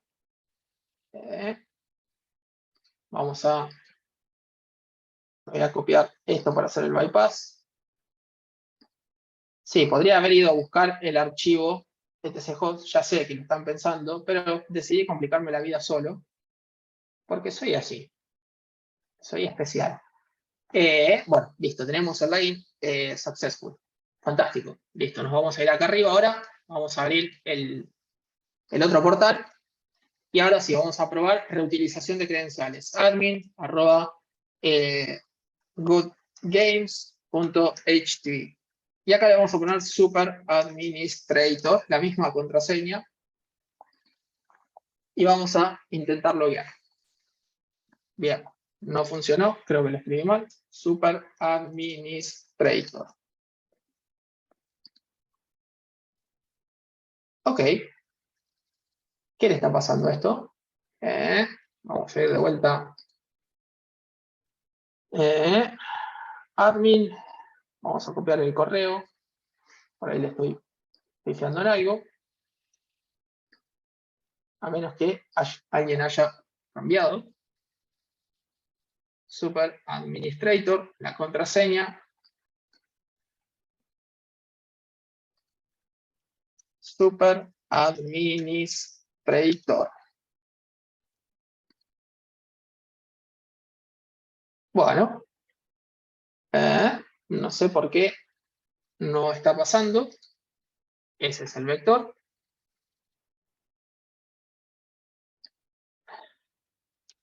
Bien, Gracias, Ale. Sí, efectivamente, soy un colgado. Super Administrator. Me estaba pasando el correo y era el usuario. Gracias. Gracias, gracias. Menos mal que están ustedes. Bueno, listo. Tenemos acceso al panel de admin. Nada, obviamente tenemos acceso con el usuario admin. Ahora bien, el vector acá en esta parte viene por la sección de My Profile, ¿sí? Vamos a poner a interceptar Burp y vamos a ponerle, no sé, tester. Acá vamos a elegir una fecha cualquiera. Y cuando le damos Save All, ok, nos pide que pongamos un número, le damos Save All, y vemos que acá el único parámetro que nos da acá en el post es el name. Ahora, esta parte tiene un vector interesante que tiene una explotación de server-side template injection, ¿sí? Si yo, por ejemplo, acá le paso llave y le pongo 5x5, por ejemplo, para saber si es vulnerable o no, cuando esto lo guarde, si me muestra el texto así, bueno, obviamente está haciendo un escape de caracteres y demás. Ahora, 5x5 me da 25. Entonces, si esto se interpreta, significa que esto es vulnerable, ¿sí? Porque está interpretando. Entonces, efectivamente, acá está mostrando el 25 en lugar de poner el string que le acabo de pasar. Entonces, sabiendo que esto es explotable, tenemos un comando ahí una inyección que básicamente nos va a permitir obtener una reverse shell al servidor, perdón. Bueno, para esto, básicamente lo que vamos a hacer es, primero, obviamente, vamos a trabajar con base 64 y para esto vamos a hacer un echo menos ne, vamos a ponerle bash menos i, nunca me acuerdo de qué lado está, le vamos a poner el ampersand de TCP, vamos a poner la IP que es la 10, 10, 14, 16 y le vamos a pasar el puerto 9001 para que cuando ejecute haga la reverse shell. Vamos a poner 0 mayor ampersand 1 comilla, ponemos el grep base 64. Esto va a agarrar todo este texto y lo va a pasar a base 64, ¿sí? Entonces, ahí ya tenemos el base 64 para cuando se ejecute el server side que nos devuelva una reverse shell, ¿sí? Estoy revisando ahí a ver si lo puse bien, creo que sí. Así que lo que debería hacer es, acá tenemos la inyección completa, básicamente cambio este base 64, le pongo el que acabo de generar, y ahora lo que hago es, me copio la inyección completa para que cuando se ejecute me devuelva la reverse shell. Vamos a abrir una consola nueva, netcat -lnbp 9001, voy a poner, para que queden escucha el puerto. Bien, entonces, me voy a ir al proxy history, voy a agarrar el último que modifique, editado, creo que es, no, este no es, no importa, lo vamos a hacer de vuelta, vamos a interceptar, le voy a pasar de vuelta el nombre, cualquier cosa, vamos a poner cualquier cosa ahí, y le vamos a poner cualquier cosa acá, listo, guardamos, y lo que hago es, me lo mando al repeater, ¿sí? Vamos a ir acá al repeater, y lo que voy a hacer es pegarle esa inyección, ¿sí? Listo, vamos a mandar la inyección, y nos da 200 OK. Entonces ahora me voy a fijar acá a la consola y no tengo la shell reversa, ¿sí?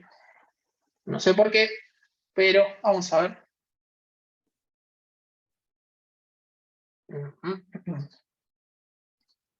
Voy a copiar este, que este ya lo tenía generado con la misma data. No sé por qué me lo cambió. Me parece que le pifié en algún carácter. Entonces, lo voy a inyectar ahí. De hecho, lo voy a inyectar acá. Así lo dejo pasar. Listo. Ahí lo dejo pasar. Y listo. Acá ya tenemos acceso al servidor. ¿Sí? ¿Por qué? Porque se ejecutó toda la inyección mediante el SCPI. ¿Sí? Bien, Huawei, somos root, pero obviamente estamos dentro de un contenedor, ¿sí? Pero si nos vamos a cd home, hacemos un ls, tenemos el usuario cd Augustus, ls, ¿sí? Bueno, fíjense que ahí si hacemos un cat user, nos da el flag, entonces ahí ya estamos dentro. Bien. Entonces tenemos identificado el usuario, ya tenemos el primer flag, tenemos el flag del user, y ahora tenemos otro comando más ahí para hacer de forma automatizada. Yo les dije que estamos dentro de un contenedor, ¿sí? Al estar dentro de un contenedor, bueno, obviamente tenemos que saltar al host para tratar de conseguir privilegios, ¿sí? Porque obviamente estamos dentro del contenedor, estamos como root, pero si hacemos un ls al directorio root, no tenemos el flag de root, ¿sí? Que necesitamos para cubrir esta máquina. Entonces, lo que vamos a hacer es, vamos a hacer un escaneo, vamos a hacer una revisión de puertos abiertos para la máquina host, digamos, de este Docker. Fíjense que le pasa la IP, la 01. Vamos a hacer los... acabo de matar la sesión. Vamos a agarrarlo de vuelta. Acá. Agarro el request que mandé. No, ese no es. Bueno, perdí la sesión. Vamos a ejecutar de vuelta. Apreté Control C y cuando apretas Control C te corta la sesión. Me olvidé el detallito. Vamos a ir de vuelta acá. Vamos a volver a... creo que lo tengo acá en el repeater. Se lo voy a pasar acá. Si lo paso por acá, debería ejecutar igual. Bien. Ahí estamos adentro de nuevo. Tenemos acceso de vuelta. Lo que, como les decía, hacemos un ipconfig y vemos que tenemos asignado en este contenedor la IP 172.19.0.2. ¿Sí? Si se fijan, es diferente a la dirección IP que tenemos acá en la máquina que nos da Hackthebox, porque obviamente es un contenedor. Entonces, lo que vamos a hacer es hacer un escaneo de puerto a la máquina host. Para esto lo vamos a hacer con un poquito de bash scripting. Vamos a copiar esa línea ahí. Y lo que vamos a hacer es que nos enumere. Vamos a hacer clear. A ver si me limpia la pantalla. Ok. Bueno, no importa. Le va a agarrar y va a decir, ok, para los puertos del 0 al 1000, bueno, te hago un escaneo para que los revise a ver si en alguno aparece open o no. Y los va a mostrar.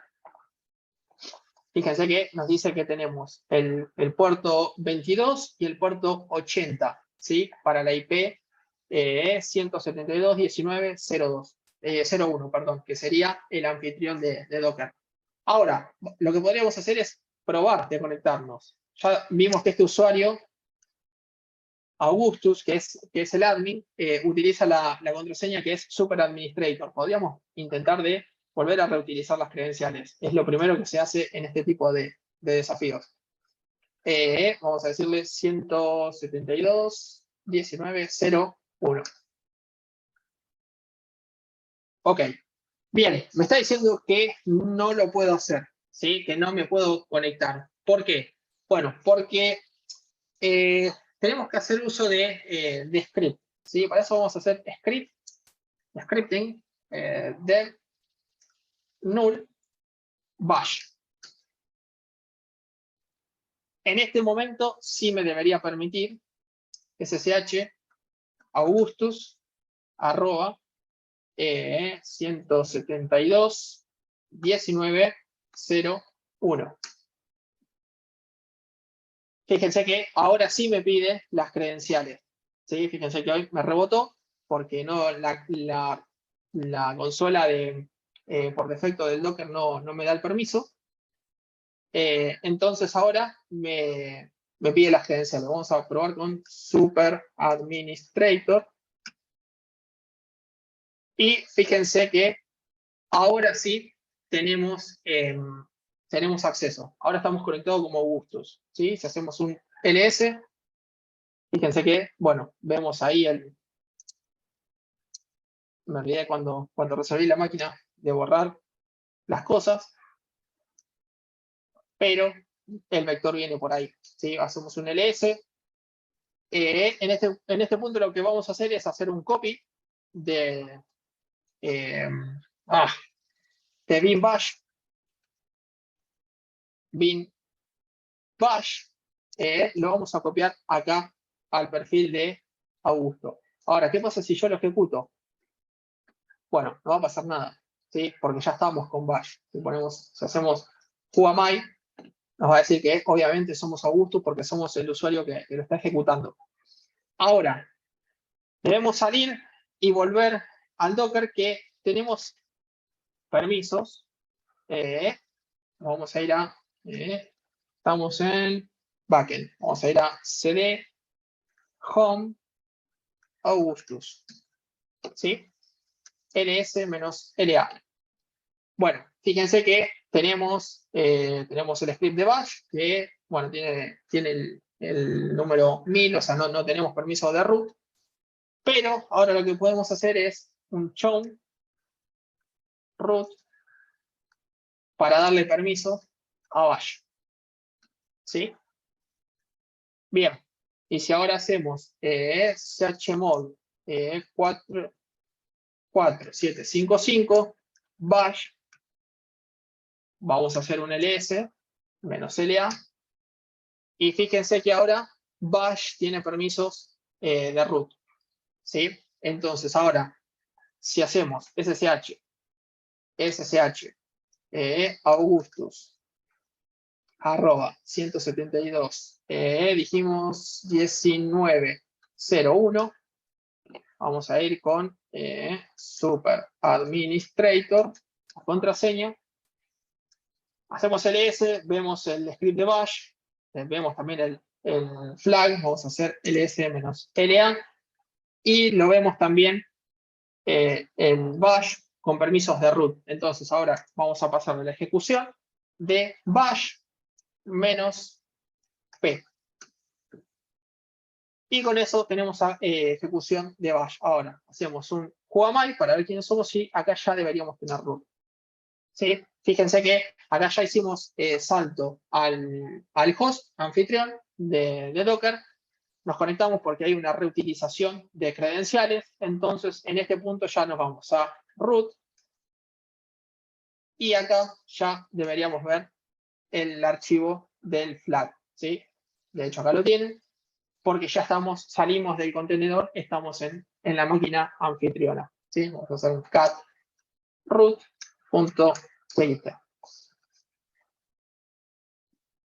Bueno, espero que lo hayan entendido. Está divertida la máquina. La verdad que está buena. Está bueno para jugar con temas de permisos, reutilización de credenciales. No, vale. Un placer. No sé si tienen alguna duda, alguna consulta, pregunta que quieran hacer. A mí lo que más me gustó es que creo que es la primera vez que la uso porque nunca la había usado, es Panbox. La verdad es que está muy bueno. No sé si se fijaron que responde súper rápido, anda muy bien. Ahí me dice Ricardo, mil gracias, fue a las chapas la explicación. Sí, como que fui muy rápido, ¿no? El link del Discord. Ahora se los paso acá por el chat. Un segundito.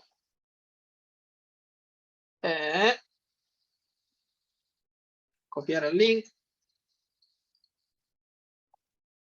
Va con, sí, hay que ver el VAR. Cortito y al pie, dice Gabo. Sí.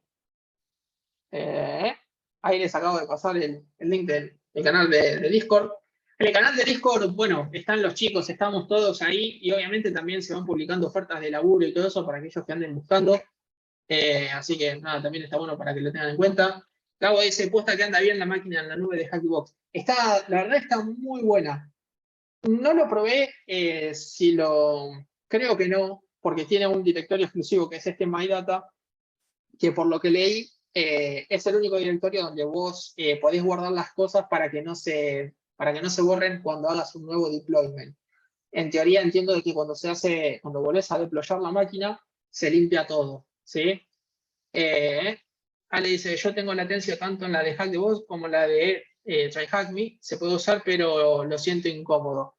Mira, bueno, nada, yo lo acabo de usar y, de hecho, para ser honesto, Ale, lo había probado en su momento cuando recién me dieron la suscripción y andaba un poco lento. Se ve que, o por lo menos yo siento que lo han mejorado. Yo acá, la verdad, no tengo problema con la velocidad. De hecho, creo que lo acaban de ver.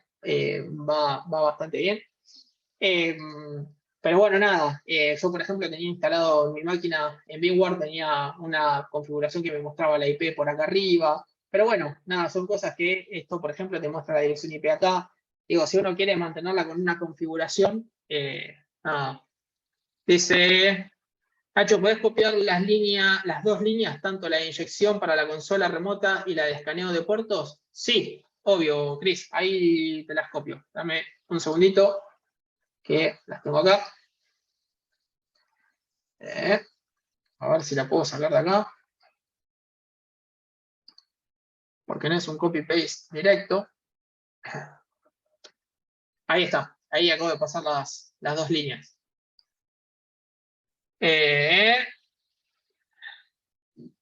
Bien ahí, Yervita, ahí alentando a ver quién se anima a hacer el próximo write-up. El que se anime a hacer un write-up así, le tiro una suscripción que me pasa la gente de Hackbox. Que le haga Yervita que salto crack, dicen. En el próximo meetup, Yervita, ¿lo haces vos la próxima máquina? No, decía que alguien se anime a hacer la próxima máquina en el próximo meetup. Yo ya hice un par. Ah, sí, ya sé que vos ya hiciste. Pero como quedó el mensaje ahí separado, pensó que... No, mirá, ¿qué andás por el Caribe, dicen los chicos acá.